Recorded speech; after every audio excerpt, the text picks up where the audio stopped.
Sure. Yeah. Which, what you tweeted it out. Polanco's like housemates all of a sudden get signed with the Pirates. Yeah. You know what's funny? So what was that? Saturday? Something. Yeah, it was recent. Friday. So I sent you that the picture of it, just like in jest, just talking, and then they get signed. So that must be the thing. They are listening to Polanco, which, man, Polanco is like having a great offseason. I'm loving his Instagram. I'm loving his Instagram. Not just for Polanco himself, but that dude is in shape. He's ready to go. Is he going to be ready for opening day? How is he not? I don't, honestly, I'm not in extreme physical shape by any means. So, right. My being ready is definitely different from his being ready. But when you look at and see what he's doing, it's like, what does he have left? How does he need another month to hit a baseball to be ready? Because he's hitting them. We saw him hitting off the tee. Live pitching. He's hitting live pitching now. Like, what more does he need to do? I guess besides like timing. That's the thing, because like his which that's what spring training's for. I mean, spring training is for getting your timing down and everything, right? But like it'd be one thing if he injured the knee. If it was one thing if he was just like lifting like weights and getting his arms and shoulders and everything like ripped basically. But I mean, like you said, he's up, he's running, he's swinging a bat, he's hitting a ball off a tee. I mean, he's doing everything that players at this point of the offseason would pretty much be ready to do, and if not more. Like, that's what gets me. Maybe not this time, but it just really seems, man, like he just seems physically ready to go. There's nothing that looks like I just don't know how to put it. Like, I feel like when you watch him working out, lifting weights, doing all the exercise he's doing, and then hitting the cage, like, I'm with you, man. Like, this guy's he's going to be ready for spring. We're worried about, Polanco in June and how you should go get Kutch or somebody, like a legit outfielder right now, because you just don't know what you're going to get from Polanco. Now, again, and I'll still say it, you don't know what he's going to be when he comes back healthy. But as far as the health goes, he looks like he's there. I was saying, he looks healthy. I'm not shocked if he's going to be in Bradenton in spring training, getting in games. It's weird too, because maybe I just haven't read that much this offseason, but like I feel like no reporters really like throwing it out there like, hey, is you going to be ready? Like, is Polanco ready? Like, what?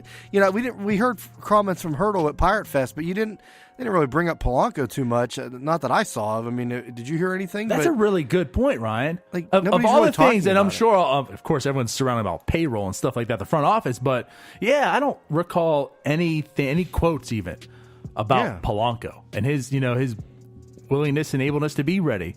But obviously, pitchers and catchers are reporting in 9 days. If you're listening to it, maybe 8, this podcast. So I'm sure, the writers are going down there.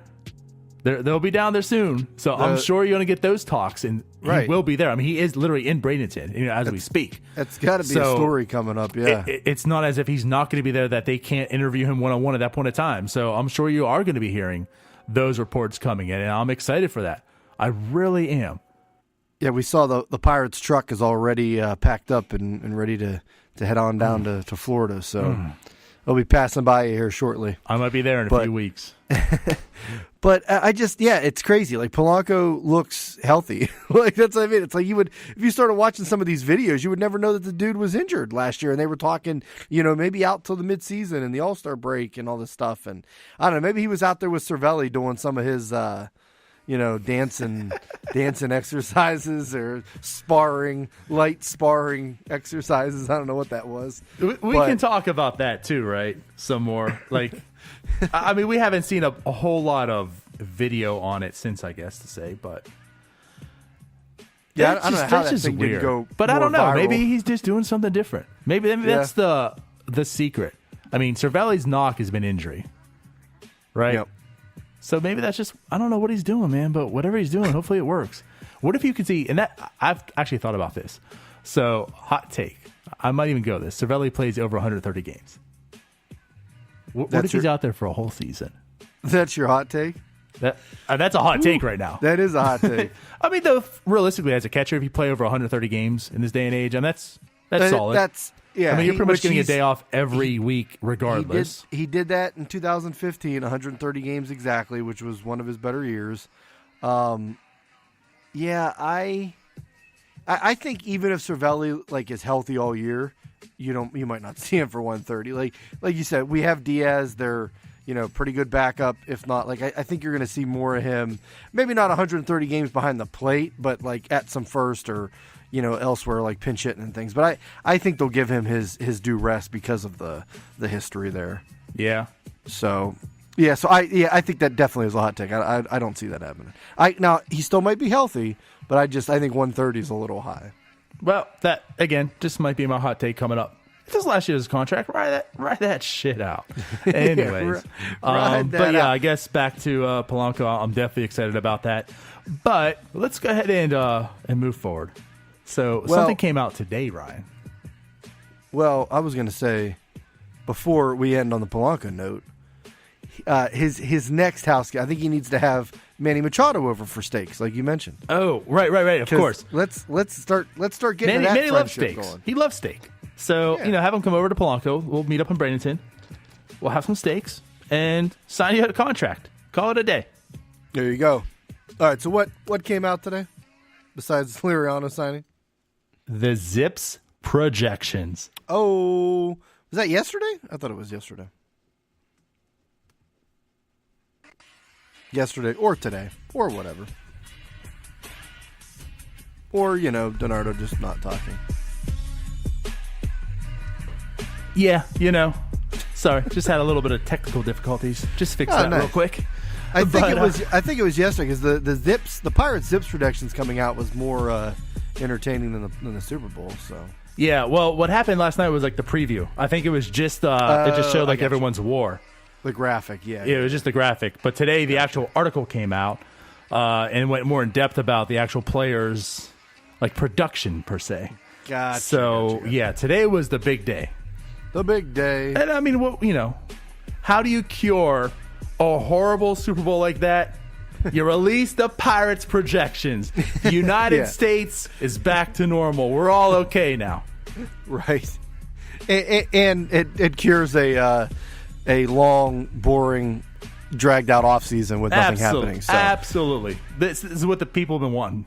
Thank you, Dan Szymborski. We appreciate this. Former North Shore 9 guest of the show. That's right. We did have him on a couple years ago. Yep. So, I mean... He told me not to go to Bradenton. That was random. Why not? I forgot about that. Well, I tweeted out, like, who's going to Bradenton this year. And then he was like, go to Arizona instead. No. So, okay, Dan. That's not going to be real helpful for us. The Pirates play in Florida, so anyways. Yeah. No, we don't. Florida over Arizona any day, as far as spring training. I don't know. I definitely want to go out there. The thing is, everyone plays right, like, all together. Real close. Yeah. But Arizona, there's no beach, DiNardo. I think the music's playing really loud. Nice. Yeah, there's no beach over there in Arizona, so yeah. So I'm partial to Florida, and obviously we've been down there much, and you live there, so there you go. Well, clearly, I'm partial to Florida. Yeah. I chose my residence here. Right. So I don't know. First thoughts on these Zips projections. I mean, to me, outfield's looking pretty good. Just going off. Yeah, I mean, outfield's almost at a 10 WAR. Yeah, the WAR projections, and that's kind of with. I mean, now Dan always said, they don't project, playing time and the at bats and everything. But I mean, even Polanco, like he's not even projected at 500 at bats, so that's kind of not a partial season, but not I think a full season. But they kind of, they have him and Chisholm 132 games, right? Which, again, I mean, that would have been, I think, on the optimistic side for us, right, a little bit ago. But now, as it looks, who knows? More than that. He could be ready, like you said, in April.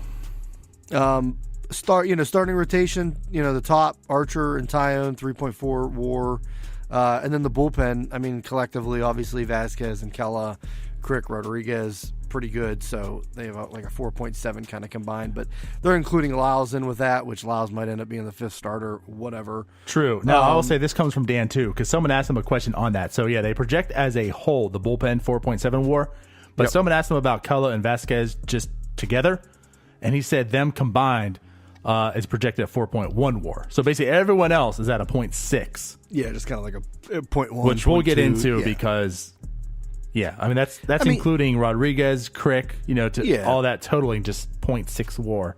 WAR for relievers is tough anyway. That's why I don't really try to look at that. I mean, unless you're Edwin Diaz and you have 100. 100 WAR season. Yeah, out of the bullpen. Right. But you saved 97 games. This guy's going into the Hall of Fame with 100 WAR as a reliever. Could you imagine that? Right. But yeah, I don't know. What's your first thoughts here? Over everything, about right. I don't look at anything and say it jumps out, because the thing is, all this stuff that we see here. Projection. Well, first off, I'll start off with this. You and I have both talked about projections. We don't love projections. Nope. I really don't. But what I think what projections are good for is more or less as a collective unit, like a team. I don't really like projections as a singular thing. I don't look at Marte and say, okay, well, that's what Marte is going to do this year. I think all of them give you about an average, which you project. And then that way, when you look at the whole unit as this team, what do you think this team's going to do? So I think it's about right. I mean, it might be a little more actually, before we say that, I was going to say it might be a little more optimistic what we think. But, Ryan, what does Dan say about the wins? What is his disclaimer? So the disclaimer, let me pull the official one up here. This is the last line in his whole every article that he does. He says, finally, I will advise anyone against and might karate chop anyone guilty of merely adding up the WAR totals on a depth chart to produce projected team WAR. So he's projecting these individual players, as their seasons and their past seasons and everything. But no, it's not just collectively as a team, just add them up and, start at 52, I think is a replacement team, and just throw them in there and say, oh, this team's winning 87. Right, now, Dan gets very upset when you do that. So don't make Dan angry. There you go. So with that said, if you add all this up and it totals out, that's more optimistic than what we would say. But again, that's not how you really equate all of this. Right. But when I look at it, like I said, overall as a unit, it's about right. I might be favorably a little bit higher on other guys, a little less than others. But yeah, I mean, it's about right. And regardless, what does it tell us? It tells us that this is a good team. It's not a bad team. It's not a great team. It's a good team. And there's definitely room for improvement in some areas, which we would have really appreciated on improving this year. That's not Liriano. That's not the improvement. Yeah. But, I guess collectively, or not collectively, but singular, like Newman, 1.6 WAR. Could he do that? I mean, absolutely. The problem is we haven't seen it. Gonzalez and Frazier combining at 2.3 WAR. I mean, realistically, I think Frazier could produce more than that. But again, he could. We haven't seen a full thing. So it just buys into what we're saying. Now, Moran at 1.7 WAR. Gong isn't listed in this depth chart. Mm-hmm. Hopefully Gong returns and is better than, and Moran. But, that's what I think about it. Yeah, I mean, Dan even says in his article, the Pirates have been excellent in finding just below average to average talent and even, average to basically above average, but just missing those superstars. It's I see this. I mean, I was collectively, optimistic, because, these things are, we talk the projections, like you just mentioned, they're regression to the mean. It's not. No projection system just took a guy like Joe Musgrove and said, hey, Joe Musgrove's going to have a 6 WAR season this year. Projection systems don't do that. It's very, rare that you see a breakout, even a semi-breakout season. You might say, oh, that's an optimistic projection. But they're not just going to have, a breakout for, Newman or, Eric Gonzalez out of nowhere. So these are kind of basically they're toned down a bit to where where they're kind of their averages in the past couple of years, and you have on paper you're looking at this. I mean, just look at that graphic basically that has the wars, like you have a pretty average to, again, above average team. Mm-hmm. You have some better positions than others.